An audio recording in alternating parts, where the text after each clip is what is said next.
6:48 this Friday here in our Sunrise Smart Start. We begin with the major breaking updates overnight. The manhunt for the suspect in the mass shooting at Brown University is over. Authorities say 48-year-old Claudio Neves Valente, a former Brown student, was found dead in a New Hampshire storage facility. They believe the gunman is also responsible for the killing of an MIT professor 2 days later, but are still trying to find a motive.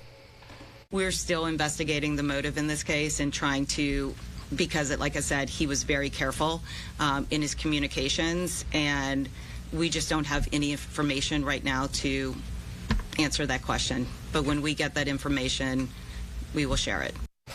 The key to breaking the case, according to a police affidavit, was interviewing an anonymous Reddit poster. 3 days ago, the person described seeing the suspect with a gray Nissan Sentra. Investigators tracked the car to a rental company in Boston, where he used his real name on the application.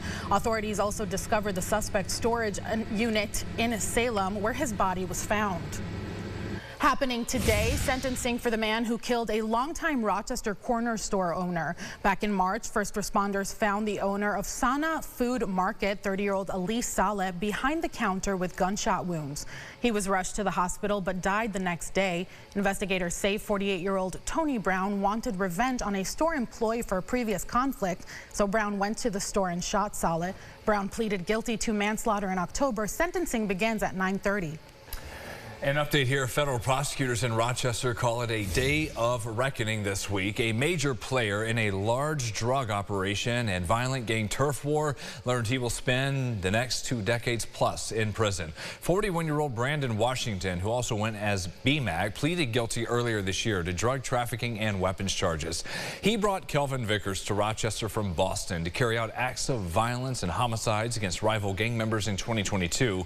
Vickers is already spending life in prison for killing 2 men in the city and murdering RPD officer Anthony Mazurkowitz in just a matter of days that summer.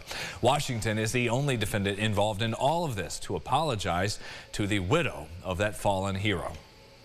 My department, Tony's family, suffered an immeasurable loss that none of us are ever going to completely heal from.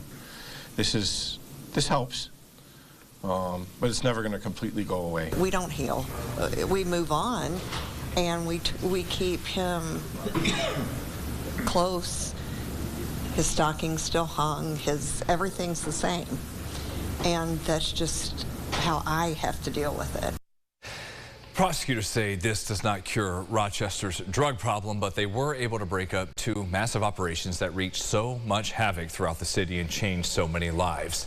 A lawsuit accusing the town of Greece with violating a woman's constitutional rights is going to move forward. Now, a judge dismissed some claims, but found enough there and other key complaints to allow the suit to proceed. The case involves Tina Bachman. She says the town put a GPS tracker on her car after she says she uncovered a pay-to-play scheme in which a former town deputy supervisor, Michelle Marini, was getting free renovations at home for her family members in return for town contracts. The town wanted the judge to dismiss all Bachman's claims, but because some were tossed, the town is calling it a win. Her attorney, though, says it's anything but that, saying the judge found merit in some of Bachman's most serious accusations. Therefore, it keeps this going. Adam Chodek has a full in-depth look at all this over at rochesterfirst.com. The St. Paul Fire District is looking for a new firehouse. The department leaders say the current station does not meet all the health and safety standards that they would like. The new building would include a modern apparatus bay for the fire trucks, private bunk rooms, and gender-inclusive facilities. It also includes a pole barn training facility. The chief says the bond for this, $21.8 million, is needed to replace the station, which is 40 years old. We really want to design it so when our firefighters are on duty and our volunteers are on duty, that no one's sleeping in couches or on recliners, and that we also have room for the future. So if we ever have to add additional crews or anything, we have the space for them to have their own bedrooms. Some neighbors tell us they were caught a bit off guard by the timing and notice of the proposal. The vote for the bond for this project is scheduled for the 30th.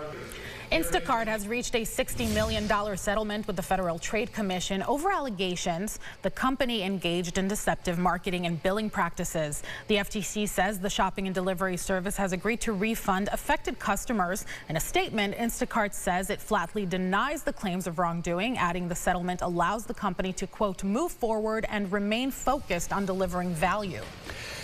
It is 6:53, sunrise traffic and a view from our Greater Rock sky eye. Miserable conditions out there right now. Looking from the west side, we've got rain moving through. Temps are plummeting every minute, it seems, but there are no heavy backups due to any accidents. And of note, one thing we also learned this week, some of that area where they've been closing down to one lane, passing through 490 on the east side, the bridge work over the canal, kind of reopening that a bit, at least to get through the winter season until they move to the other side of the project.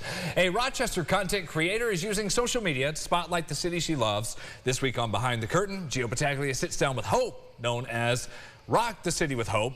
This started out as a passion project and has grown into one of our area's most influential platforms. There are about 27,000 followers on TikTok, 16,000 on Instagram. Hope highlights free events, small businesses, all the hidden gems throughout our area.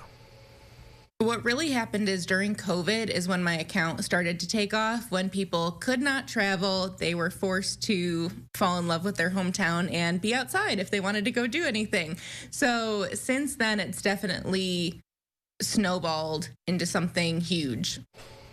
You can see the full interview Behind the Curtain with Gio tonight at 9. That's on the Rochester First streaming app. All right, James, I think your suit just about dried after stepping out about 15 minutes ago. Yeah, was sent through the power wash. Yeah, going outside as we have torrential downpours there. Those have calmed down, but it's still raining right now. And rain is the important word to use because we are so warm still. A lot of spots in the 40s, but that temperature is going to drop quickly. We're in the 30s by lunchtime, 20s by this evening. So those 6 p.m. dinner plans, you got wind chills in the teens for you. Just a dramatic change in weather there. And then Sunday is the solstice there. We've got 9 hours of daylight. That's all you get, but we finally start to see that number slowly increasing over the next several weeks. As of right now, White Christmas, it's going to be tough. You got to really bank on Tuesday to get colder, and maybe we get an inch or two there that can hold through Christmas on Thursday. All the kids saying, bring it. Please. Yeah, we're hoping. Something. Yeah. 9 o'clock is where you find our podcast, Second Cup of Sunrise, talking anything and everything. We've got stuff all day long on the Rochester First streaming app. Basically today from 9 to 9 with that and then Behind the Curtain. And that does it for us here at Sunrise this morning. Yeah, maybe I'll come back to the podcast at some point. Sure. Stop by. You got some time coming up? Be a guest with James. Yeah. Yeah, be out see a me little bit. all of next week. Yeah. That's right. Enjoy your weekend, everybody. CBS Mornings on the way.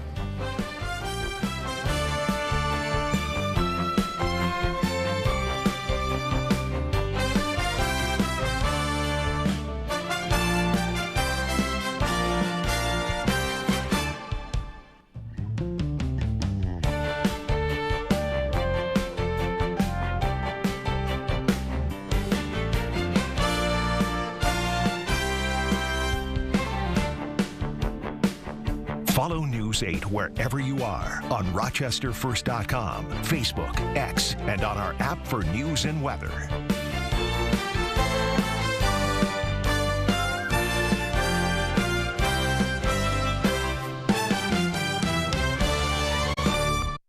Get the Rochester First streaming app today for everything you love from News 8 on demand. Plus exclusive shows you won't see anywhere else. Search ROC and download for free on Roku, Amazon Fire, and Apple TV.